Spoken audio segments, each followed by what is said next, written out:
You have hundreds of contacts in your phone, thousands of followers online, a full calendar, people around you most days, and yet, at some point, you feel completely alone.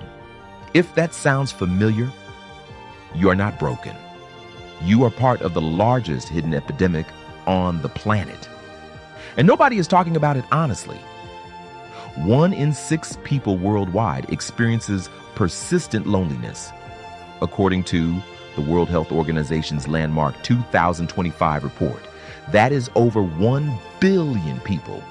Loneliness is now linked to an estimated 871,000 deaths every year globally.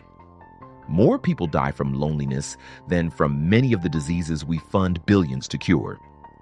And the cruelest part of the data? The loneliest group of all is not the elderly. It is young adults aged 18 to 34, the most digitally connected generation in human history. Here is why.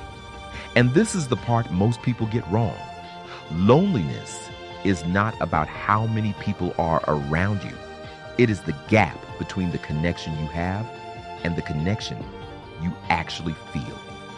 A person can live alone and feel deeply connected.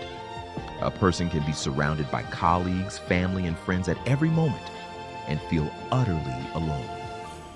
You can have 800 friends on Facebook, a full work calendar, and a partner sleeping next to you, and still feel completely alone. That distinction changes everything about how we understand this problem. Social media creates what researchers are now calling the cruelest paradox of the modern age. More connections, fewer real ones. Research shows it depends heavily on how platforms are used. Passive scrolling, consuming content without actually interacting, correlates with significantly higher loneliness scores. You watch other people's lives. You measure yours against theirs. 59% of Gen Z identify social media comparison as a direct cause of their loneliness. The chronic, involuntary act of measuring the authenticity of your own life against someone else's highlight reel. The phone in your pocket was supposed to connect you to the world for millions of people. It is the thing standing between them and real connection. But here is what the research says actually works. And it is simpler than any app or algorithm. Voice and in-person contact relieve loneliness more than passive scrolling or text alone, because tone and presence carry warmth. Repeated contact, the kind that comes from a regular class, a standing call, a shared routine, is more reliable than waiting until you feel motivated to reach out.